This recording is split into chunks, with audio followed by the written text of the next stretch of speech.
Hello everyone, this is part 7 of What If Naruto Was Trained by Anko, and I hope you guys enjoy this video and to like, to subscribe, to share, and check out the playlist, to see more comment down below. Now let's start the intro. They call me a god.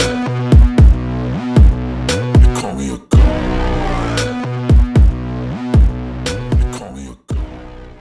Join my membership, the perks are great. It's in the description. Be sure to like and subscribe, it gives me more motivation.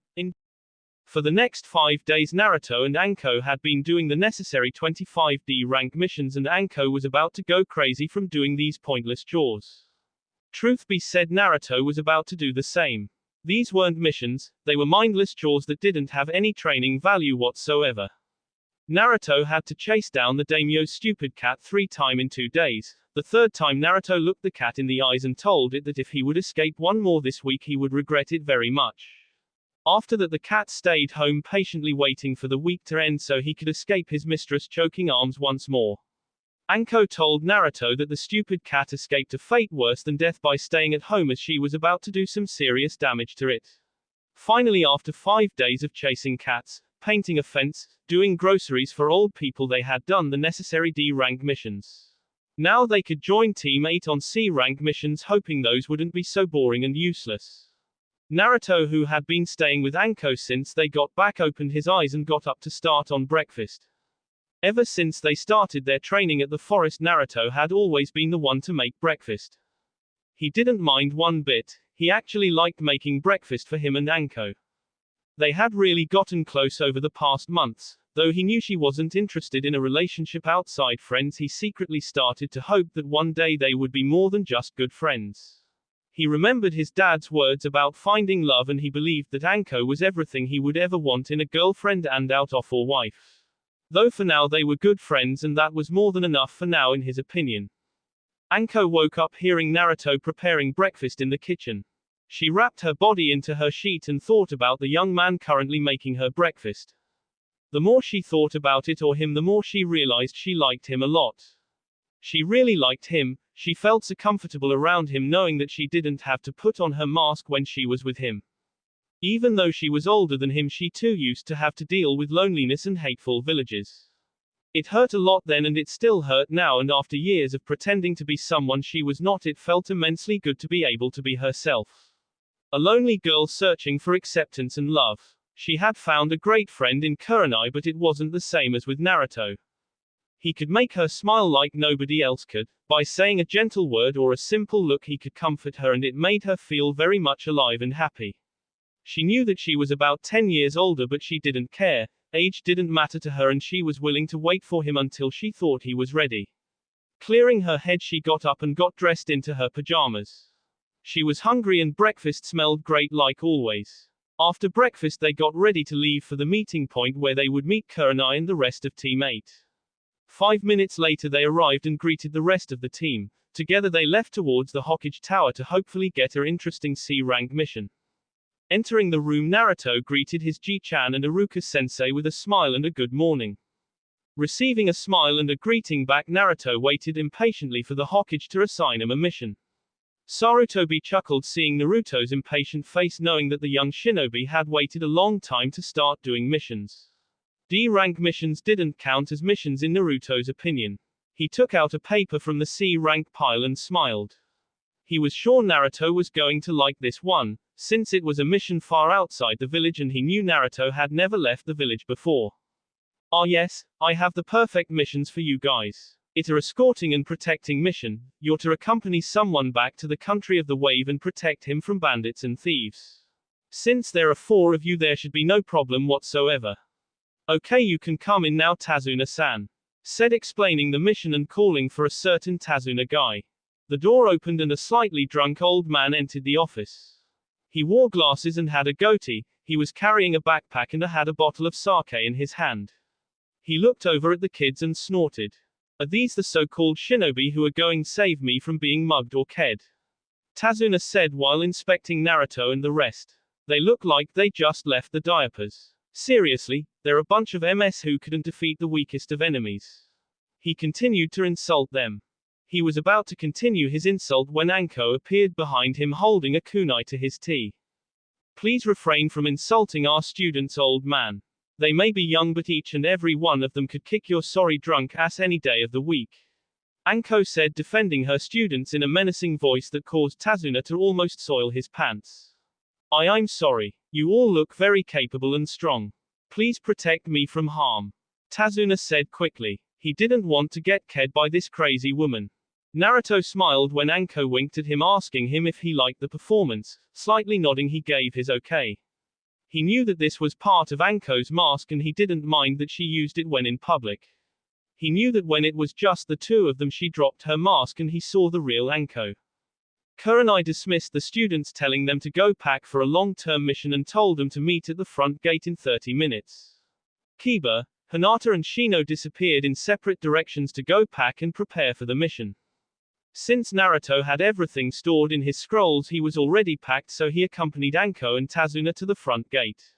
Half an hour later, the group of 4 genin, 1 dog, 2 Junin senseis and 1 civilian stepped outside the gate, starting their journey to the wave. To say Naruto was excited was an understatement. He was looking left and right, trying to see as many things as possible. This was the first time he traveled outside Konoha and he was very pumped up about it. What got you so excited and energetic, Naruto? You look like a kid in a candy store. Kurenai said, looking at Naruto.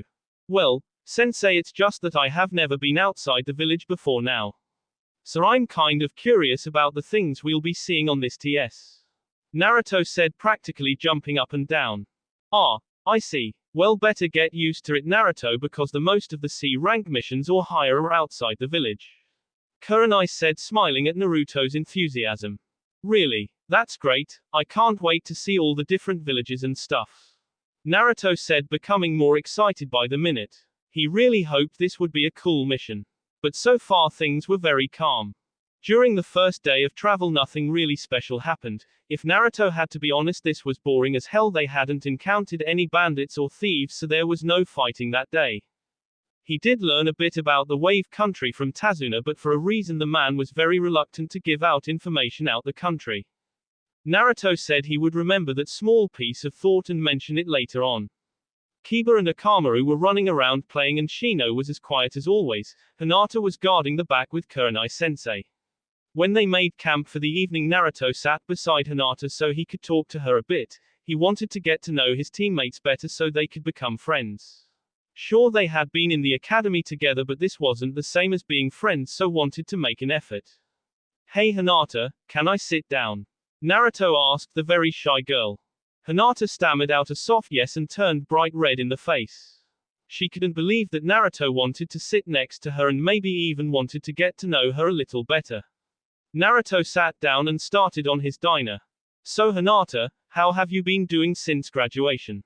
You look a lot stronger than before. You use the Yuken, right? I've heard about it, but I have never seen it. Naruto said, showing interest in Hinata's fighting style.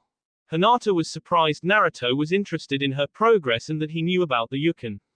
Since it was a style only Hyuga could master, not many people wanted to know about it because even if they did, they wouldn't be able to use it. I'm doing fine, Naruto-kun. Thank you for asking. I'd like to think that I got a little stronger, but I'm still weak. Why, you know about the Yuken? Hinata managed to answer. Naruto noticed her nervousness and tried to calm her down a little by telling her that he didn't believe her to be weak. He asked her some information about the Yuken, but when Hinata said that she wasn't very good at it, he started to get irritated at her constantly putting herself down.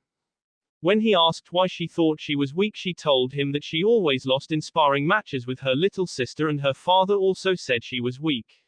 She didn't really like the Yuken taijutsu style and she hated to hurt people, even enemies. Hinata said that maybe she wasn't fit to be a shinobi and maybe it was best if she gave up on trying to be one. This angered Naruto greatly and he wasn't about to let his teammate continue with this kind of thinking. Hinata, stop being a coward. You're trying to make excuses for yourself. Naruto yelled out. Kurenai, who had been listening to the conversation, was about to interfere and tell Naruto to apologize when Anko grabbed her arm and shook her head. Anko knew Hinata had hit a very sore point for Naruto. He hated people who gave up because something didn't go the way they liked or because something was hard to achieve. She also knew that Hinata needed to hear this. Maybe she would stop this self-degrading of her. Some people needed to be told thing the hard way instead of sugarcoating it. You say you're weak, well I say train harder. You say you're not good at yukan, I say practice more. People don't get strong by sitting on their ass crying about how weak they are. You get strong by training and practicing day after day, year in year out. If you start by believing that you're not going to make it, then you have already lost Hinata. You need to have confidence in yourself and in your abilities. If you believe you can do it, then no matter what you will succeed. If you don't succeed the first time, then you try again and again until you do succeed, and when you do you'll know that you got stronger. Naruto practically yelled at Hinata, who was staring at him with her eyes wide open from shock. Giving up is the easy way out, it's a coward's way out. And I know that the Hinata who is my friend isn't a coward. Naruto said after taking a few breaths so he would calm down a little. So what if you lose to your little sister? You probably were too afraid to hurt her. I know I would be too afraid to hurt my sister if I had one. So what if your dad says you're weak? Show him that he's wrong. If you're not comfortable using the yukan, then all you have to do is make your own style. I hated the Academy Taijutsu style because it felt unnatural to me, so I went and created my own style. A style that is perfect for me. If I can do such a thing, then there's no way in the world you can't do it too. If you don't like hurting people, that's fine, leave that part of the missions to the rest of the team, there are a lot of different things you can do. You told me that you like making medicine from herbs, so maybe you could be our medical support. Stand up and be a proud member of Team 8, stand up and show everyone who ever called you weak how wrong they are. There's always another way, Hinata. I hope that you aren't mad at me for yelling at you, but you needed to hear this. Naruto finished hoping he would get through to Hinata. There was absolute silence in the camp, nobody said a word, shocked that Naruto would be able to say such convincing words. Hinata stood there going over Naruto's words in her mind. Every time she heard those words she got more and more disgusted with herself. Naruto was right, she was taking the easy way out and she was being a coward. She decided right there and then that she would change. Never again would she give up, never again would she say or think those words. She would become strong and she would prove to her father that he was wrong all along. Kurenai looked at Hinata to see what her reaction would be to such harsh but truthful words. She hoped Hinata would realize that Naruto was right. When she looked at Hinata, she could see her eyes change from a depressing look into a look of pure determination and willpower. It seemed Hinata had taken Naruto's words very seriously and that she had made her decision. Hinata's next words told her that she wouldn't have to worry about her anymore. Naruto-kun, thank you. You're right, it's time I stop being afraid and start being strong. Never again will I give up, I promise. From now on I will be a proud and strong member of Team 8. Please help me become stronger, Naruto-kun. I want to get stronger and show my father and the rest of the clan a new Hinata. She said with a firm voice. You're very welcome, Hinata, and I'll help you every step of the way. Naruto smiled, happy that she wasn't mad at him for yelling. He would do everything in his power to help her become strong. He told her that he wouldn't take it easy on her and that she had better be prepared. Hinata nodded, saying she would take on everything he would throw at her. Kurenai, Anko and the two other members or Team 8 said that they too would help, and Hinata thanked them with teary eyes. She was very fortunate to have such good friends and teachers. For the first time in years she went to bed feeling very good about herself. That was a very nice speech you give, Naruto. You really opened her eyes back there. Well done, I'm very proud of you for being able to help your teammate like that. Anko said, very impressed. Thanks, Anko. I didn't want to yell at her, but it seems it worked out for the best. Naruto admitted, a bit shocked about his actions as well. I'm sure she got the message. Good night, Naruto-kun. Anko said, smiling, and went over to her tent that she shared with Hinata and Kurenai. Good night, Anko-chan, and sweet dreams. Naruto looking at her with loving eyes before he too went to bed. They had been traveling for 2 days now and still had seen no sign of bandits or thieves. Naruto was getting frustrated, there was nothing to do and he was losing time that he could have used for training. This missions was classified in the boring as hell shelf in his mind. Though there was some good news as well. Hinata had made a 180 degrees change in her behavior. She almost got rid of her stutter and she would walk with her shoulders straight and her head up. No longer did she move as a shy little girl that looked like she had been punished for something. She still had lots of work to do on her confidence, but it was a start.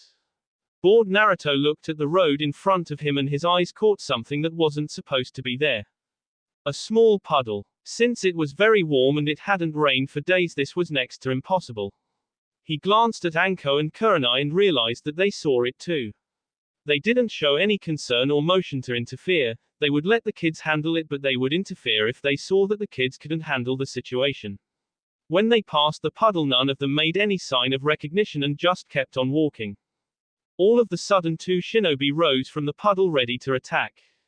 The shinobi wore black clothing and masks. They also wore gloves with claws attached to it, and somehow the two men were connected to each other by a long, sharp-looking chain. The two shinobi passed Anko and Kurenai and went straight for Tazuna. Seeing that the enemy was coming their way, Kiba, Hinata and Shino immediately took a guarding formation around Tazuna so that they could protect him. The shinobi tried to wrap the chain around them, but Naruto was ready for them.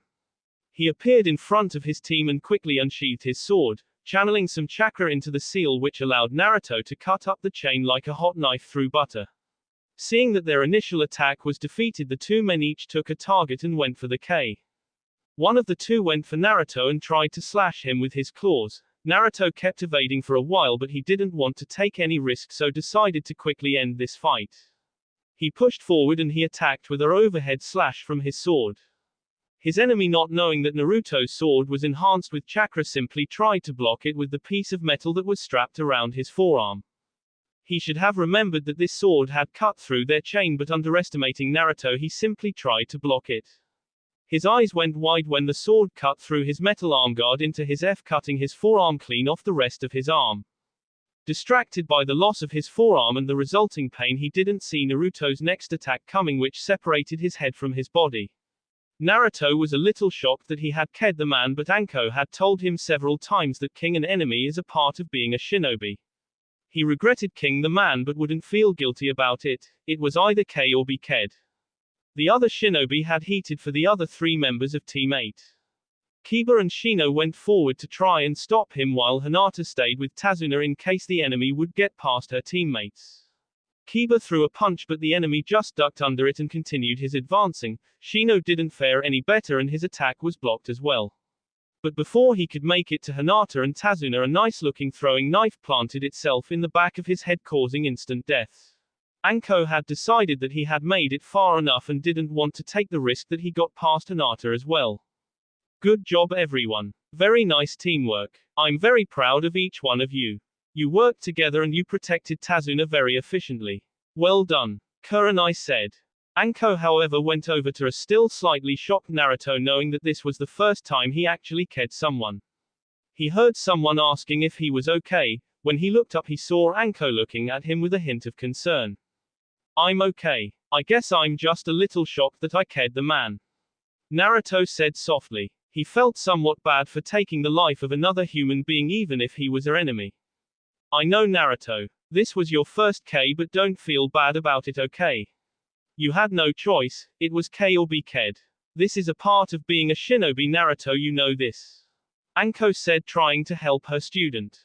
Yeah, but still I don't feel very proud of myself right now, Naruto said. Look, I saw the fight, and if he hadn't underestimated you by trying to block your attack, he wouldn't have been hurt and distracted. That cost him his life and he's the one to blame for it, not you, Anko said.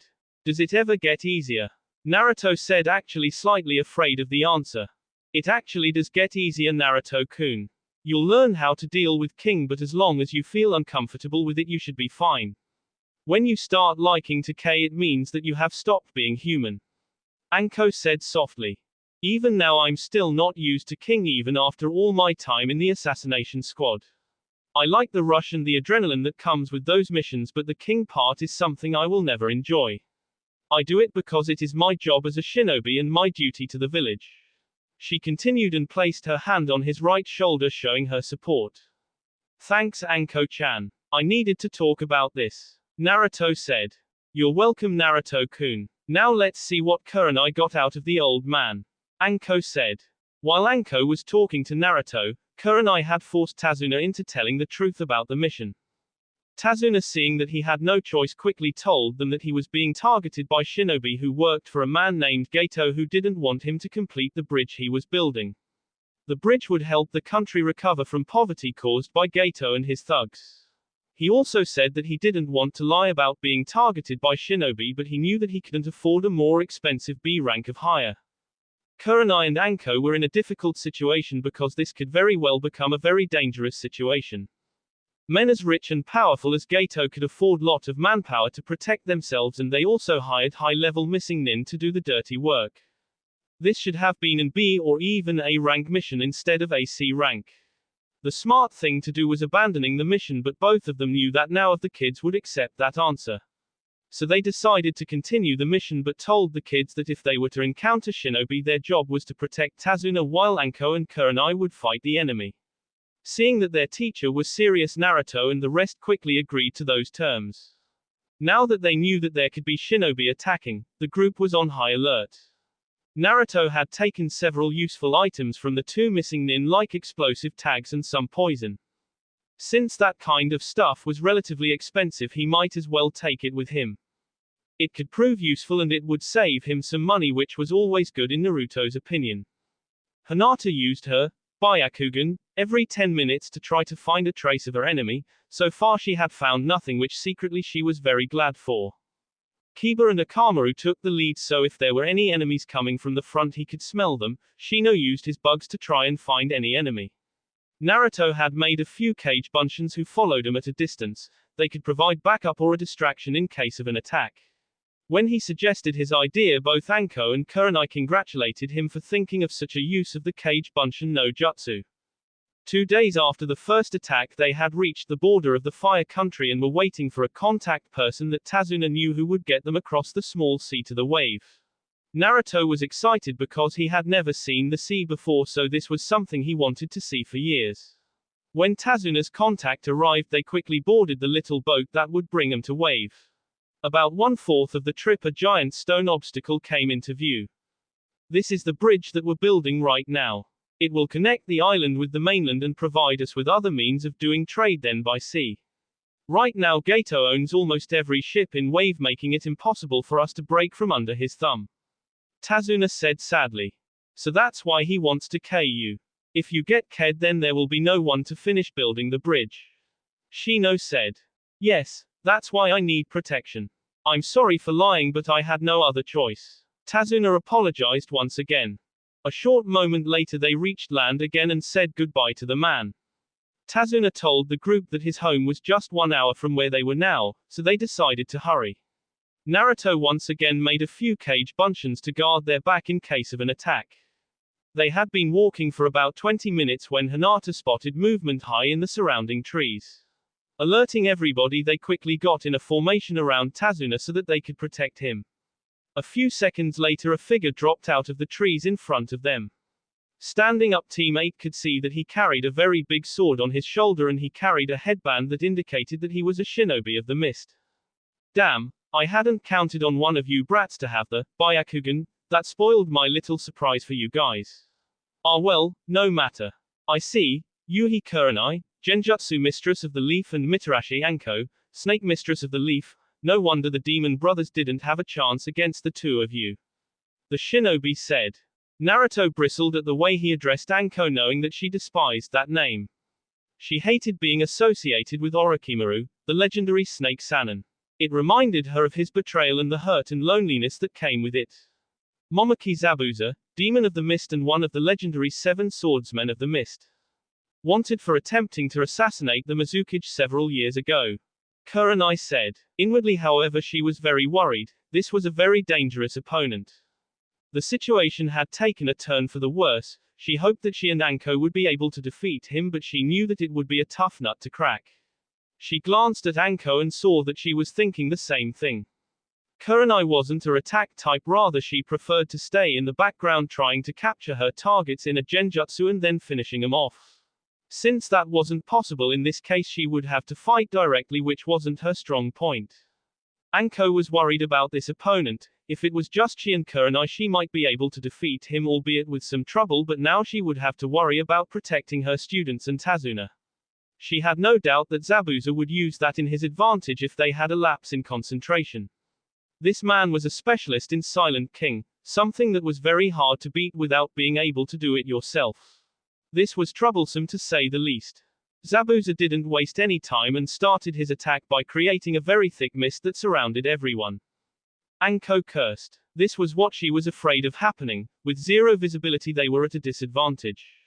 Naruto and the rest took their positions trying to protect Tazuna, but without seeing their attacker this would prove to be difficult. Suddenly a huge amount of king intent hit all of them. Kiba, Shino and Hinata, who had never experienced something like this before, gasped and almost fell to their knees. Hinata started shaking and Akamaru was whimpering on Kiba's head. Naruto, who was used to feeling intent from sparring matches with Anko, was holding on even if this was the first time he felt such bloodlust.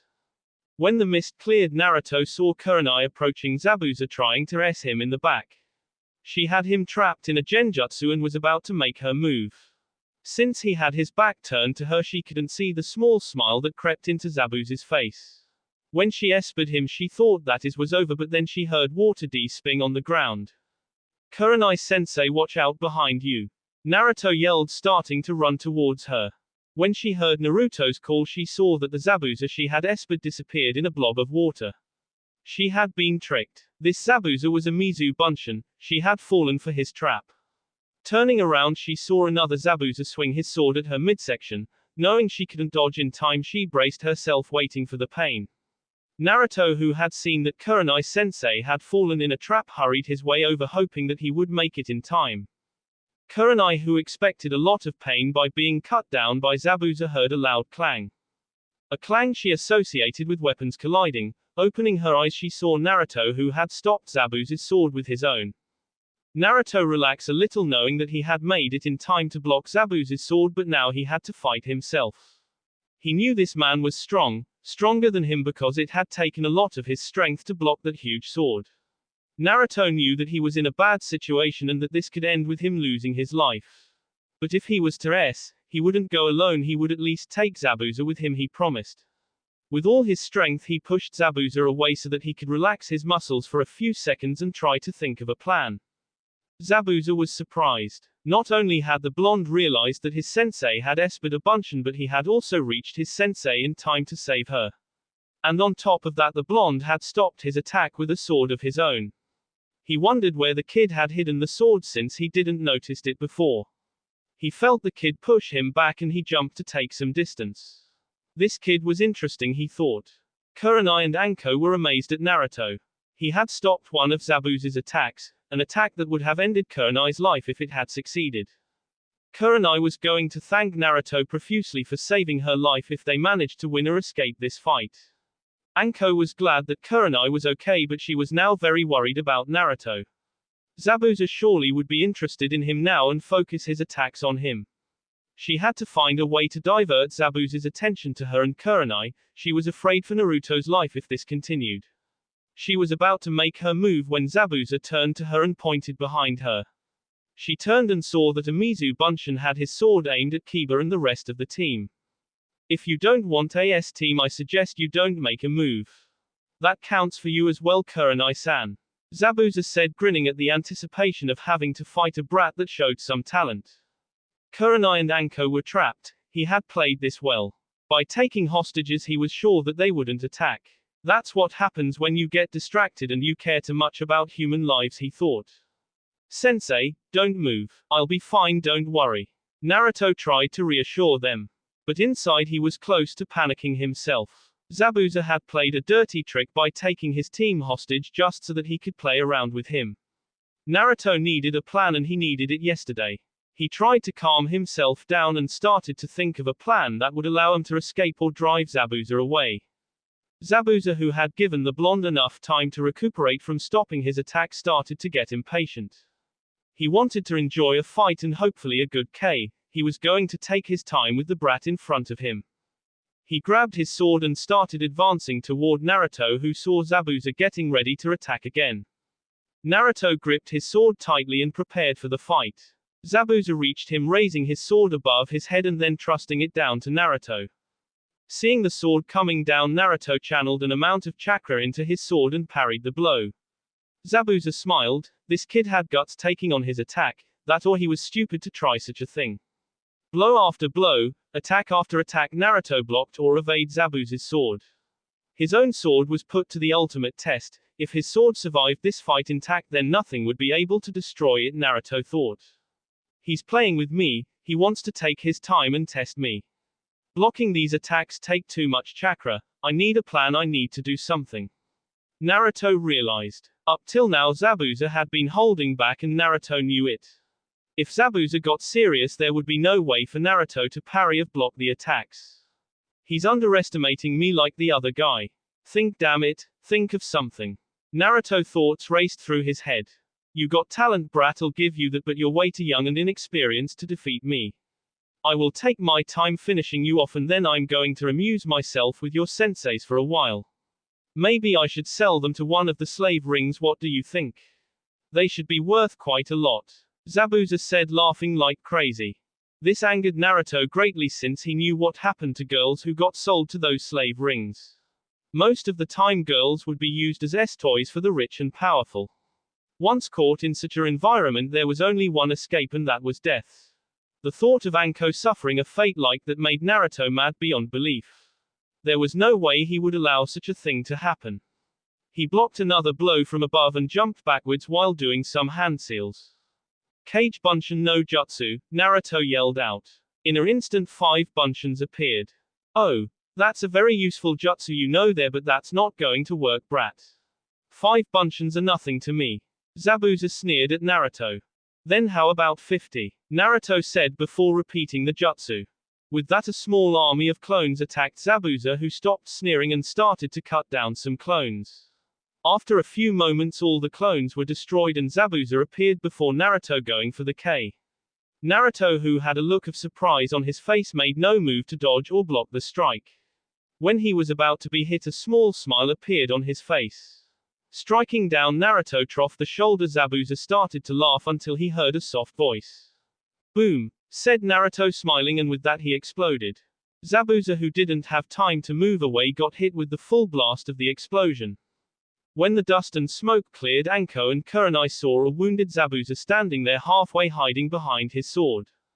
He had managed to protect his face and torso with his sword, but his right arm and leg were heavily burned from the explosion. Zabuza, wounded and hurting, tried to find Naruto, but before he could make a move he heard a sound behind him. Turning around, he saw Naruto preparing to S him in what would be a lethal place. He quickly moved and managed to avoid being SP'd in the kidney. Though he had avoided a certain death, he still got SP'd just above his right kidney. It was a serious wound that would need healing, but it wouldn't kill him right away. With his remaining strength, he punched Naruto in the face, who disappeared in a cloud of smoke. Surprised, he turned around and saw that the Mizu Bunshin that held those other brats hostage had been destroyed by the original Naruto.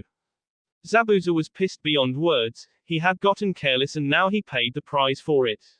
He was bleeding badly and his arm was useless. There was no way he could defeat 2 Junin in this condition. He would have to escape. He saw Anko and Kurenai getting ready to finish him off. This had been one mistake after the other, he thought. Anko and Kurenai quickly took control of the situation. Seeing Zabuza wounded and unable to continue the fight, they wanted to make sure he wouldn't bother them again. Running towards him for the final blow, they stopped when they saw 2 Senbon needles through Zabuza's N and saw him fall down like a ton of bricks. They looked around and saw a Huntonin sitting on branch in a tree on the left of them. Anko quickly went to check if Zabuza truly was S, but finding no pulse, she had to conclude that he SD. The Huntonin appeared next to Zabuza and grabbed his body. Thank you for weakening him enough so I could finish him off. I've been hunting him for a long time. Thanks to you, my mission is a success. The mysterious shinobi said before he disappeared. Seeing the danger was over for now, Anko rushed over to Naruto and hugged him like crazy. Naruto gladly returned the hug until Anko pulled away and bonked him on his head. Really hard. You little jerk. Do you have any idea what I went through when I saw that clone getting hit? My heart practically stopped beating from the shock. If you ever pull such a stunt again, I swear to God that you'll regret it. Anko yelled before grabbing him into a hug again. I thought I lost you, Naruto-kun. Please don't ever scare me like that again. She said softly. I'm very sorry, Anko-chan. I promise I'll try not to scare you like that ever again. Naruto answered softly and returned the hug. The rest of the team was watching very closely at the way Anko and Naruto were acting. They couldn't help but smile at the scene. Kurenai had never seen Anko react in such a way before, never had she shown such a display of emotions. She would definitely ask Anko how she truly felt about the young blonde shinobi. And she wouldn't forget to tease Anko about it as a payback for all the teasing she received about her and Asuma. Oh yes, payback would be sweet. Anko separated herself from Naruto, quickly wiping a tear from eye before anyone could see. She knew that Kurenai would already tease her as it is, so there was no need to give her more material. Letting go of Naruto resulted in said shinobi falling flat on his back, exhausted from the fight with a much stronger opponent. He needed to sleep, and fast. He hoped he would be able to hold on until they reached Tazuna's house. When Naruto fell down, everyone became worried that he was wounded, but as he sat back up he told them that all he needed was some sleep. Tazuna told him that they were very close to his home and that they would be there in about half an hour if they start walking. Naruto stood up with help from Kiba, who supported him by throwing Naruto's arm over his shoulder. Naruto thanked him and they started walking towards Tazuna's house. Kiba's opinion of Naruto had changed completely. Never would he have been able to do what Naruto just did.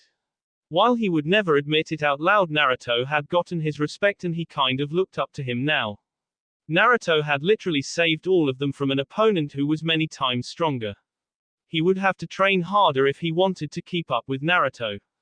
He vowed that he would become stronger and defeat Naruto one day in a fair fight. Shino too started respecting Naruto for his strength in battle and because of what he did for Hinata. He liked his team and would make sure that he protected them at all time, but when he was faced with Hinata's problem he couldn't think of anything to help her. He had never been in such a situation before, so he couldn't find the right words to say. He tried to support her the best he could, but it wasn't enough. Now that Naruto had spoken to her, he truly believed that she would become motivated to train and she would become strong. He had no doubt about it. Hinata was amazed at Naruto's strength and abilities. She truly admired him for never giving up and always moving forward. While Naruto had to fight to save them all, she had collapsed because of the huge amount of current that Zabuza had sent their way. While it was the first she ever felt something like that, it was no excuse to break down like that. She had promised herself and her team that she would get stronger, and the first fight they had she collapsed. She would make it up to them, she promised herself. She also saw how Naruto and Anko interacted and realized that there were feelings beyond friendship between them.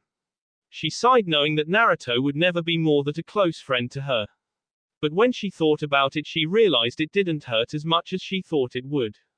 Perhaps it was time to let go of her crush on Naruto and to try standing on her own 2 feet. When they arrived at Tazuna's house, Naruto had to do his best to keep his eyes open. The fight had really exhausted him more than he thought. Seeing this, Anko ordered Naruto to go straight to bed and rest up.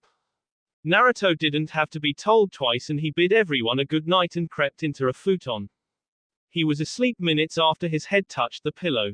Anko and the rest stayed up and met Tsunami and her son Inari, who were very happy that Tazuna made it back safely. Tsunami thanked them all for keeping her father safe from harm. Inari, however, just looked at them and went up to his room. After a very delicious meal, the 3 kids went up to get some sleep as well. The past few days had been stressful and tiring for them. Sir Anko, still saying that you and Naruto are just friends? From what I saw, I would start to believe otherwise. Kurenai said with a sly smile. She had seen how Anko reacted and she was sure that both of them had feelings for each other. I don't know what you're talking about, Kurenai, but since I'm tired, I'm going to bed. Good night, Anko said, trying to evade her friend's question. Sure, Anko, good night and sweet dreams, Kurenai said, laughing at her friend's expense. She had her answer thanks to the way her friend reacted anyway. That will be all for this video. Be sure to like, subscribe, share, and comment down below for more videos. Goodbye.